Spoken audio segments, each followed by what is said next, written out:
A traffic stop on a quiet Tuesday morning in suburban Atlanta. A black woman in business attire calmly explains to a white police officer that she wasn't speeding, that his radar must be mistaken. Instead of checking his equipment or listening to her explanation, Officer Ryan Garrett responds by grabbing her arm aggressively, and when she pulls away in shock, he strikes her across the face hard enough to leave a visible mark. As backup arrives and other officers restrain Garrett, the woman, still composed despite the assault, reaches into her vehicle and produces identification that makes every officer present go silent. She's not just any citizen. She's Captain Monica Harris, and in exactly 72 hours, she'll be sworn in as the new chief of police for the entire department. Officer Garrett just assaulted his future boss, and the body cam footage capturing every second of his behavior is about to change not just his career, but the entire conversation about accountability in American policing. What happened next didn't just go viral. It became a watershed moment that forced a reckoning with the culture of impunity that too often protects officers who abuse their power. Let me take you back 3 months before that traffic stop, because understanding who Monica Harris is and why she was selected as police chief requires knowing the journey that brought her to that position. Monica had spent 22 years in law enforcement, starting as a patrol officer in Detroit and working her way up through the ranks with a combination of exceptional police work and unwavering commitment to community-oriented policing. She'd earned a master's degree in criminal justice while working full-time, had led major investigations that resulted in significant convictions, and had built a reputation as someone who held herself and her officers to the highest standards. She'd also been vocal, sometimes uncomfortably so for her superiors, about the need for police reform, accountability measures, and addressing systemic bias within law enforcement. When the Atlanta suburb of Brookhaven began searching for a new police chief after their previous chief retired under a cloud of corruption allegations, Monica's name came up repeatedly as someone who could restore community trust and transform a department that had been plagued by complaints about excessive force and racial profiling. The Brookhaven Police Department had serious problems that local civil rights organizations had been documenting for years. According to data compiled by the NAACP and analyzed by independent researchers, black residents made up only 30% of Brookhaven's population but accounted for 67% of traffic stops and 73% of use of force incidents. Multiple lawsuits alleging racial discrimination and excessive force had cost the city millions in settlements, and community trust in the police was at an all-time low. The city council recognized that they needed transformational leadership, someone who could implement real reforms rather than just manage public relations, and Monica Harris's track record made her the ideal candidate. She'd successfully reduced use of force incidents in her previous department by 40% through better training and accountability systems, had improved community relations by implementing transparency measures that other departments resisted, and had demonstrated that effective policing and civil rights protection weren't opposing goals but complementary necessities. Monica's hiring was announced 6 weeks before she was scheduled to officially assume her position as chief, a transition period designed to allow her to assess the department and prepare for the changes she'd implement. She'd already started that assessment process, conducting confidential interviews with officers, community members, and reviewing internal affairs files to understand the department's culture and identify problems. What she found was worse than she'd expected. A deeply entrenched culture where certain officers operated with effective impunity, where complaints were routinely dismissed or inadequately investigated, and where officers who tried to report misconduct by their colleagues faced retaliation and ostracism. Officer Ryan Garrett's personnel file was particularly troubling. 7 complaints of excessive force in 5 years, 3 allegations of racial profiling, and a pattern of aggressive behavior towards civilians that should have resulted in serious disciplinary action but had instead been met with minor reprimands and no meaningful consequences. On the morning of the traffic stop, Monica was driving to meet with the city manager to discuss her transition plan and the reforms she intended to implement. She was going exactly the speed limit, 45 miles per hour, on a road she'd driven multiple times while getting familiar with Brookhaven. Officer Garrett, who'd been sitting in his patrol car running radar, pulled out behind her with lights flashing. Monica pulled over immediately, confused about why she was being stopped, but not particularly concerned because she knew she'd done nothing wrong. What she didn't know was that Garrett had been having a terrible morning. He'd received a written warning from his sergeant for arriving late to his shift. He was still angry about rumors he'd heard about the new chief being someone focused on political correctness and handcuffing officers, and he'd been in a foul mood looking for someone to take his frustration out on. When he approached Monica's vehicle and saw a black woman in professional attire driving a late-model sedan, every bias he carried activated simultaneously. The dashcam and bodycam footage from this stop, later released after significant public pressure, shows the interaction in excruciating detail.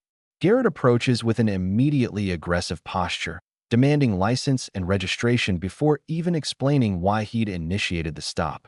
Monica, demonstrating the calm professionalism she'd maintained throughout her career, complied while asking what violation she'd committed.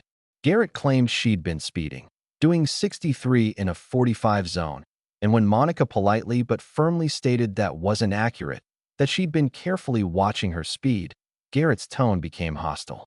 "Are you calling me a liar?" he demanded, leaning into her window in a physically intimidating way. Monica, still calm, suggested he check his radar calibration and noted that she'd been going exactly the speed limit. That response, a black woman confidently asserting her innocence and implying that he might be wrong, seemed to enrage Garrett in a way that revealed just how much of his authority was invested in never being questioned, especially not by someone he clearly viewed as inferior. What happened next is where the situation escalated from a problematic traffic stop into a criminal assault. Garrett ordered Monica out of the vehicle, ostensibly to perform a field sobriety test despite having no reasonable suspicion that she was impaired. She'd been driving normally, her speech was clear, and there was no odor of alcohol. Monica questioned this order, asking what probable cause he had for suspecting impairment, and that question seemed to be the final trigger for Garrett's rage. He reached into the vehicle, grabbed Monica's arm hard enough to leave bruises, and when she instinctively pulled away from the sudden physical assault, he struck her across the face with an open hand. The sound of the slap is audible on the bodycam footage, as is Monica's sharp intake of breath and Garrett's shouted command for her to stop resisting. A common phrase used by officers to justify force even when civilians aren't actually resisting, but simply reacting naturally to being attacked. Monica, despite having just been assaulted, maintained remarkable composure. She didn't strike back, didn't raise her voice to match Garrett's shouting, didn't do any of the things that officers often claim justify escalating force. Instead, she clearly stated for the bodycam recording, "Officer, you just assaulted me without cause. I was complying with your lawful orders and questioning the basis for commands that seemed to lack probable cause. I'm going to need your name and badge number, and I'm formally notifying you that I'm filing a complaint." That statement, calm, specific, using the language of someone who understood law enforcement procedures, should have been Garrett's first warning that this wasn't a typical civilian he could intimidate into submission. But Garrett was too far gone in his rage and his assumption that he could act with impunity to recognize the warning signs. He radioed for backup, claiming that he had a combative suspect refusing commands, a description that bore no resemblance to what the video clearly showed.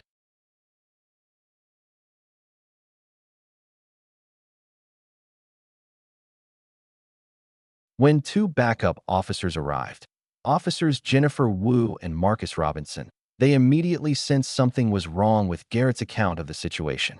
They saw Monica standing calmly beside her vehicle with a visible mark on her face, heard Garrett's agitated ranting about disrespect and attitude, and noticed that his story kept changing about what violation had initiated the stop. Officer Wu, who'd worked with Garrett before and had her own concerns about his behavior, made a decision that would prove crucial. She kept her own bodycam recording and began asking Monica direct questions about what had happened. Monica's account was consistent, specific, and delivered with a composure that contrasted starkly with Garrett's obvious agitation. Then Monica said something that made both backup officers freeze. "I'm going to make this simple. I'm Captain Monica Harris, and in 3 days I become Chief of Police for this department. Officer Garrett has just committed assault and battery against a superior officer and his future commanding officer. I'm going to need all bodycam footage preserved as evidence, and I'm going to need a supervisor on scene immediately." The moment when Monica revealed her identity and rank is captured on multiple body cam recordings, and watching the reactions is almost surreal. Officer Garrett's face went through a visible transformation: confusion, recognition, disbelief, and then absolute horror as he realized the magnitude of what he'd just done.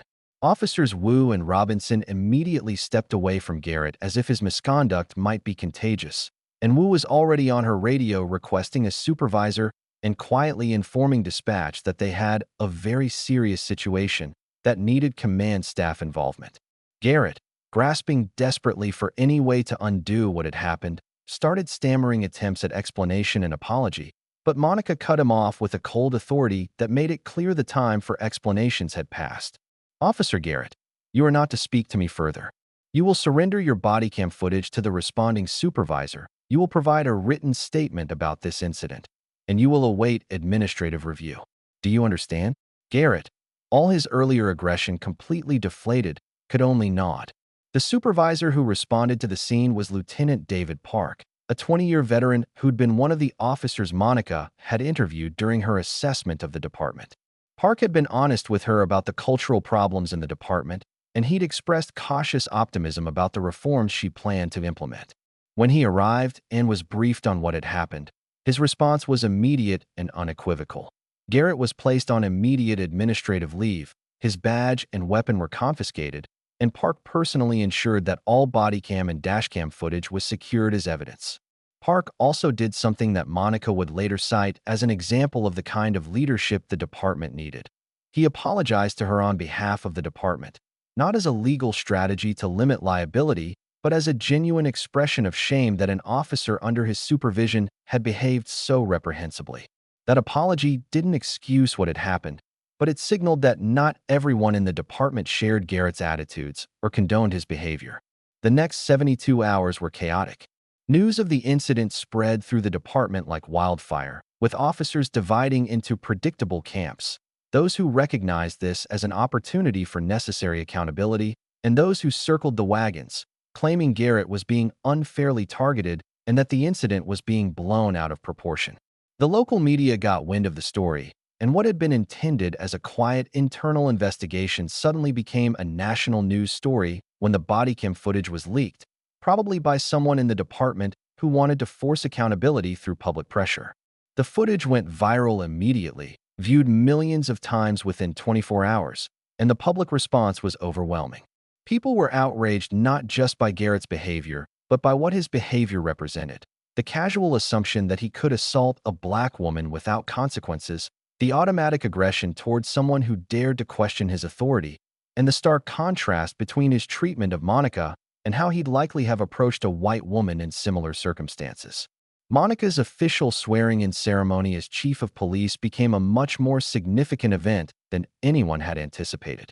The city council chamber was packed with community members, media, and officers from the department, all waiting to see how Monica would address the incident that had already defined the beginning of her tenure.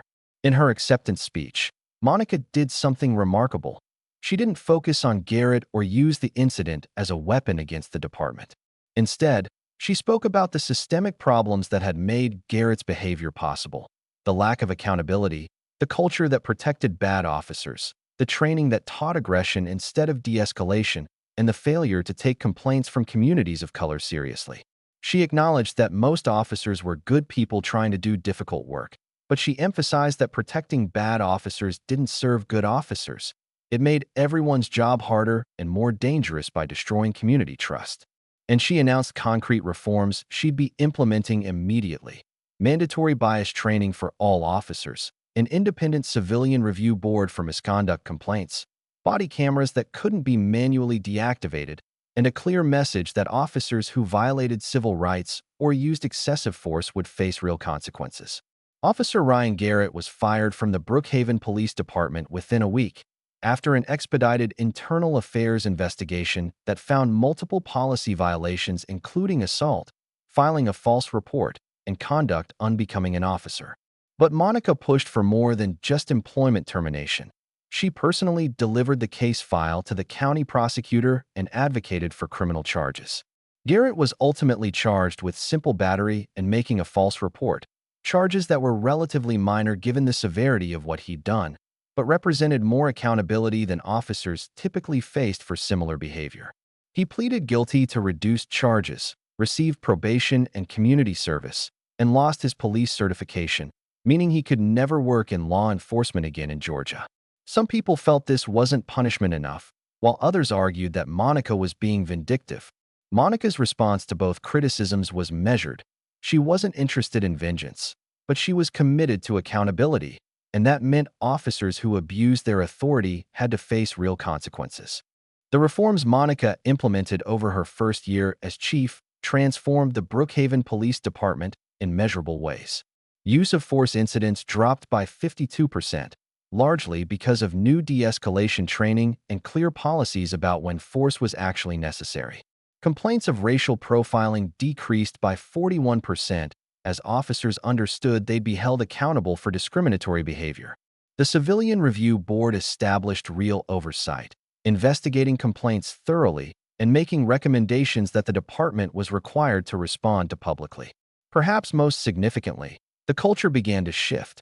Officers who'd operated with impunity recognized that the old ways weren't acceptable anymore, and officers who'd been frustrated by that culture of impunity found their voices and became advocates for continued reform. It wasn't a complete transformation.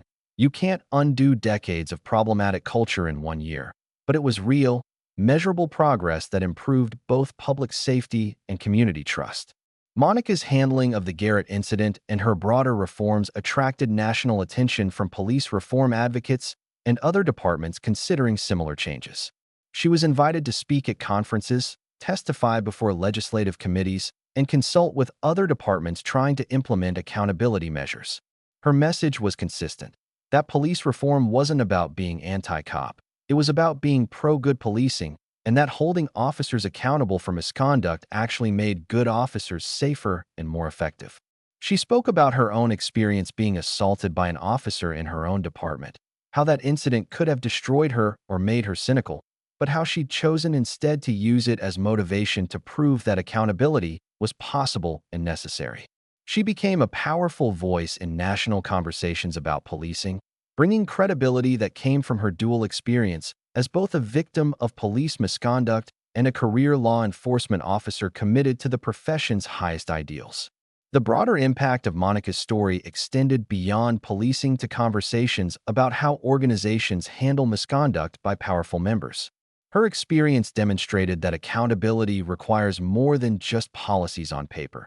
It requires leadership willing to enforce those policies even when it's uncomfortable, systems that protect people who report misconduct, and consequences that are meaningful enough to change behavior. Other professions and institutions began examining their own accountability mechanisms, asking whether they were doing enough to prevent abuse of power and protect vulnerable people from those who'd use their positions to harm others. Monica's willingness to publicly discuss her assault and use it as a catalyst for change helped reduce the stigma that often keeps victims of misconduct silent, and encouraged others in positions of authority to speak up about abuse they'd witnessed or experienced. 3 years after the traffic stop, Monica Harris was still serving as Brookhaven's police chief, and the department had become a model that other agencies studied and tried to emulate.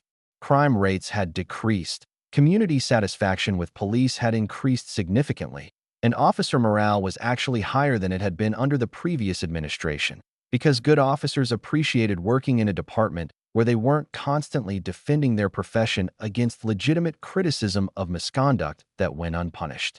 Ryan Garrett had moved to another state, worked briefly in private security before being fired for attitude problems, and largely disappeared from public view. Monica occasionally spoke about him in interviews, always emphasizing that he represented a system problem rather than just an individual failure, that there were thousands of officers like him in departments across America who'd learned they could act with impunity, and that the only way to address that reality was through comprehensive reform that made accountability the norm rather than the exception. If you take one lesson from Monica Harris's story, let it be this: accountability isn't optional in a just society, especially not for people entrusted with power over others. When Officer Garrett assaulted Monica, he was operating under the assumption that there would be no real consequences, that his badge protected him from accountability, that a black woman's word would never be taken as seriously as his. He was wrong in this specific case because Monica happened to be his superior officer, but he'd been right many times before with other victims who didn't have her rank or resources. The real question isn't just what happened to one bad officer. It's how many other officers are operating under similar assumptions, how many people are being mistreated by those sworn to protect them, and what we're willing to do as a society to ensure accountability becomes the rule rather than the rare exception. Here's what I want you to do after watching this. First, learn about your local police department's accountability mechanisms. Do they have civilian oversight? Are complaint processes accessible and transparent? Is body cam footage available to the public? Second, support leaders like Monica Harris who are willing to do the difficult work of reform, even when it's unpopular with some colleagues. Third, speak up when you witness injustice or abuse of power, whether in policing or any other context. And finally, remember that accountability protects everyone. It protects civilians from abuse, and it protects good officers by ensuring that their profession isn't defined by the worst behavior of their colleagues. If this story resonated with you, hit that like button and subscribe for more content examining the real stories behind accountability, justice, and the difficult work of reforming broken systems. Share this video with anyone who needs to understand why police accountability matters and what it looks like when it's done right. Drop a comment telling us about your experiences with policing in your community or what reforms you think would make the biggest difference. Because change doesn't happen by accident. It happens when people refuse to accept injustice as inevitable and insist on something better.